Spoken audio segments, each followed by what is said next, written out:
story of the day. We'll do the pros next hour. USC coughed up a game in overtime. That's no big surprise. Congrats to BYU players, coaches, and fans. When I was at SC, if you were underage and you won, you try to sneak into a strip club or a bar. At BYU, you win, you celebrate with your wife. 2 kids. Yeah. You're living with the in-laws. It's different. Everybody ate with a LaCroix. That was the first loss of 2019 for USC. Some people thought that they would go undefeated. And the Trojans did it in a classic fashion, Matt, that we have become accustomed to here. The team looks good in its early possessions and scores first. And then the opponent consistently works its way back into the game, building momentum off USC mistakes. By the second half, the Trojans suffer from a lack of confidence, and usually they get rolled over. Even a bad Fresno State team had USC on its heels in Game 1 a few weeks ago. Now, of course, among those Trojan mistakes I just mentioned, we do have, Matt, for the first time in our history. Feels like the first time. The Clay Helton trifecta. Is that right? It's going to feel like the first time, but it will sound like a familiar song to you. Number 1, A special teams blunder. I'm a horse.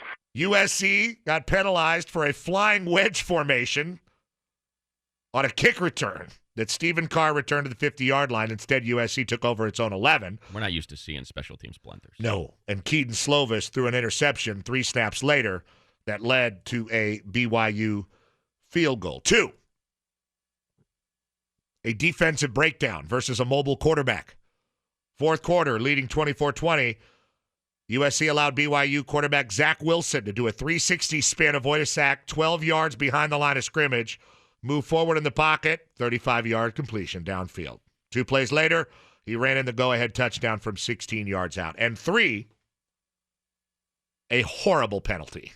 Just different than the special teams blunder, which was a penalty, but it was a big penalty. An even more horrible penalty. 40 seconds left in the fourth quarter, 27 up. USC receiver Michael Pittman called for offensive pass interference. The penalty moved USC back to their own 10, and instead of hoping for a long field goal attempt in the altitude to win the game, the penalty forced the game into overtime. Now, that Helton trifecta has become all too familiar to USC fans and followers. It does not, in fact, feel like the first time, although it's the first time we've called it the Helton trifecta. And you can box it, or you want to box it, you want to baseball it, you want to key. What I would do personally is I would key the special teams blunder and then attach the other 2, just to ensure that you got that special teams blunder keyed, because that's coming. Special teams blunder, key defensive breakdown, horrible penalty. Those 3 things happen in almost every USC game, whether they win or lose. In 2016 and 2017, Sam Darnold covered up a lot of those zits. He did. He was a real concealer. In 2018 and 2019, Darnold not on the team. Which means there's no more hugs on the sideline. There is no There's no one to erase the staples of the Helton system. At the end of a possession, at the end of the game, or the end of the season, the majority of untimely missed assignments, mistakes, and penalties are the result of a lack of effort and a lack of discipline. What about Slovis? What about Slovis? Slovis. Drop 8, and then you get home with a 3-man rush? What do you think is going to happen, for God's sakes? I mean, better athletes, better execution, and better schemes. They all affect every play. But the glaring mistakes that change college games, and part of it is what makes college football great, usually they're chalked up to you're young, or you don't have discipline, or you don't have focus, or you don't have effort. And then you mix in the intangibles like confidence and belief, and a bunch of crazy white-armed Mormons in the freaking crowd LDSing it up. Oh, Provo was rocking. Every mistake you make. Provo was rocking. And you lose that belief, you lack confidence, you lack belief. Well, then you've got all the answers. After losing in Provo Saturday, I couldn't tell if the post-game comments from Clay Helton were new ones or just excised by the reporters from last year's games. His pattern of saying, he did drop a damn this time. Well, the damn refs. He always compliments the opposing coach, which is a classy move. Classy move. Kalani Sitake and his staff did a nice job. It's a classy move. But then Helton goes into his layered explanations of the loss. Usually a 4-phase thing, regardless of the questions asked. Phase 1, Clay uses phrases like on the road and in overtime And in a non-league game. right. Several times. What's the big deal? As if people covering him and the people will want to hear his comments don't know that already, but they're all little built-in subliminal excuses. So if you're a Trojan fan and you want to make it positive, you can say, well, they're on the road. And, it is a non-league game. I would like to suggest, and because you're a football man and I am not, I don't know if you would get to this, but can we have someone coach Clay up when it comes to facial expressions? Can we coach the I look like the dumbest man on the field right now off of his face? As a slack-mouthed man myself, there is no helping him. It is, of the 60 minutes of play He's that he's out there, Matt. 40 minutes of it is slack jaw, mouth slightly agape. And you don't think the directors of the world know that, Matt? You don't think they know that he's got that look on his face and they want to go over there? Stop. So, number one, Clay always uses those weird little things like in a non-league game. I don't know what the big deal is. Phase 2, he always talks about how proud he is of his players and how big of warriors they are. Okay. I mean, they are football players. That's what they do. Warriors big. Warriors big. Phase 3, he either directly mentions how young the team is or alludes to the learning these guys will get from the game, which indirectly implies youth. We're still young, and what we've done with these young Do I expect players, them to be great in week 3? No. We are learning with every game. And then phase 4, he caps off the losing press conference by saying how excited the whole team is to get back out on the field for the next opportunity. Utah. We heard Utah. That's right. Back-to-back Utah. We heard that 7 times last year, and Saturday we heard it for the first of probably many in 2019, especially when USC posted on their Twitter account. We are so young. Now, I'm not saying I disagree with what Helton is saying. Hey, little boy right there. We are young and we are small. You see that quarterback? That's a little boy. I mean, you can He is say 18. this formula's worked out for him, right? You get a free pass, right? You say as little as possible, and I commend him. This guy's going to get $23 million if or when USC lets go of him or if he coaches out this contract. But for me, I prefer something more real and thoughtful and not the rhetorical and political stuff. And my God, don't tell me you're young. And look, I expect him to deal with things a little bit differently. Special team blunders, defensive breakdown, horrible penalties. Answer to those, for God's sakes. What do you think of the accusations that he took over play calling in overtime? And, well, it's interesting. I did not, and I will defend Graham Harrell's play calling to the death. First, I just want to say the Trojans send their quarterback, Keaton Slovis, who's a true freshman, into a 3-game stretch versus number 10 Utah. And if you think the Polynesian guys from BYU are mean and they hit hard, wait till you get a load of Ty Whittingham's guys. Yeah, but they're not in Utah. They got to do that in California. Yeah, I know, but Kyle's he's mad. They don't have the Wasatch there to protect them. You maybe, but then you got Washington. Well, yeah, but that's it. Up mistake by the lake. Yeah. And then you got to go to Notre Dame. Well, they're not very good. It's a tough 3-game stretch. It is, and who do you have doing it? So your true freshman quarterback who just threw 3 picks. Now, don't tell me you're young when you ran off Jack Sears and Matt Fink is sitting there on the side. Well, he's a young quarterback and he's learning. Okay, well, you're going to be 0-4 in the next 4 games. Clay, is that okay? That'd be my question. Even if you beat BYU, if they get embarrassed by Utah, Notre Dame, and Washington, really doesn't matter, right? I mean, it's these next 3 games. If you are outclassed by, I don't want to say elite, but very good teams, then you're screwed. You're done. Like, it doesn't, okay, great, congratulations. You beat BYU in overtime. Way to go. Right. Pelt on the wall for Keaton Slovis. Everybody's happy. Yeah, you but overcame Utah comes adversity. in, right, and destroys you.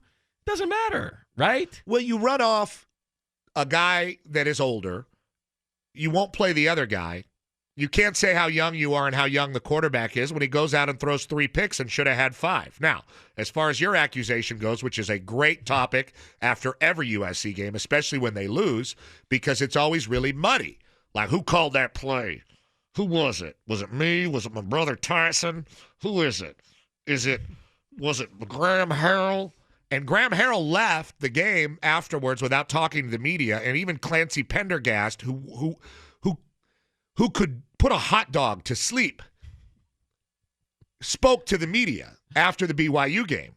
But Graham Harrell did not. He stormed off. You know why? Oh, Clay took them plays back, man. I was like, hey, F you. I'm going to go down. That is the accusation. I'm going to go down with the Slovis ship. But Clay said. You'll be screwing me up. Clay said, listen. I thought Graham called a Graham great game. called the whole thing. How many, let me ask you a question. What percentage of Clay's high school teammates and friends do you think watch USC football games and just look at one another and go, can you believe $20 million that this guy, of all our friends and teammates, that this was the guy to be fair that got the USC? Can you believe that was the guy? He's had a life in football. And for all of the articles that were written about how Graham Harrell's a great coach, there's a reason he was at North Texas, guys. There's a reason Clay's best job he ever had was 2 years as a coordinator at Memphis, and then he was fired. And then he was at, I believe it was Alabama State or South Alabama. Powerhouse. And Kiffin took over, and he needed a non-threatening offensive guy to work with his quarterbacks, and that was Clay Helton. And now he's the head USC coach, and he's going to get $23 million when it's all said and done or something like that.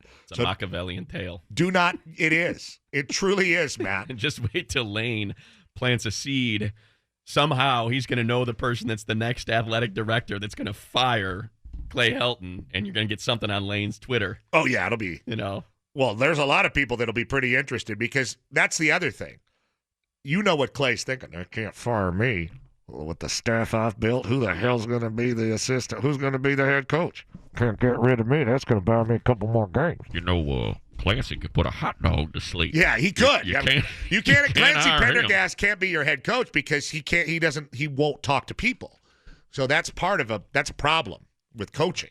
That's got to be why Graham Harrell stormed off, right? Because Clay took the plays back. That's the theory, and it certainly makes sense. And it would be, to answer your question without being elusive, it would be right in step with all the other controversy as far as who called what play, T. Martin, all the stuff down the stretch. I'm going to call him inside the red zone. Remember Sam Darnold got very frustrated in his second year? Like, why are we doing this? Why is the offense this way? And I have 9 voices in my head. And then all the play calling started to get when things get messed up. And that was the most disturbing thing if you're a USC fan for the next 3 weeks is, okay, a lot of people like to drop 8 against an air raid. I saw Todd Graham do it, not even against an air raid, against Ben Olsen's UCLA team when he was the Rice coach, for God's sake. Pulling a name. I mean, but it screwed up Ben. Like at Ben's first game I did on national TV, which was Eric Weddle versus Eric Weddle's Utah team when Kyle Whittingham was still in the Mountain West. And Ben looked great, and they beat Utah, and everybody was like, they found him. There he is, the number 1 recruit in the country. Carl Durrell got his guy. Just like Slovis. Drop 8. The next week, what happens? Lowly Rice comes in and almost beats UCLA, dropping 8 guys. Here's the disturbing thing about what happened with SC. Okay, SC runs an air raid. These guys dropped 8 guys right at the sticks, really disrupted things, picked off 3 balls, probably could have had 5. But the worst part about it was they got home after Slovis and sacked him and got after his ass and hit him a bunch with a 3-man rush. Because you do the math. If you've dropped 8, you got 3 left, and they're going to be counting 5 bananas and rushing the quarterback. That's how football works. I'm an analyst. Or Mississippi, whichever you prefer. Alligator, crocodile. Take your pick, 3 syllables. So there you go. That really disturbed me. I was like, okay, yeah, they're dropping 8, and it screwed up the freshmen. Not shocked. But they're getting home with a 3-man rush, and the freshman's running around scared, not just staring at the secondary. That was disturbing. Well, when they beat Utah, they might. Slovis is celebrated as a conquering hero again. Yeah, he is. And then when they go up to Washington and lose, Clay is not going to tell you how impressed he is with that victory because his team is so young. And who could have ever envisioned a team this young pulling off a victory against a veteran-laden squad? So proud of these guys. Like that will not be settled. So, of course. I mean, USC. John Baxter's best special teams coach in America. We're supposed to win these games. Can you believe what Clay has done with those people in California? Look, we expect to win these games. We expect to win every game. Why should I be surprised that we beat Utah? I mean, kind of dumb question. Because the rest of us are, brother. We'll be right back with How Was Your Weekend? Matt was in Detroit.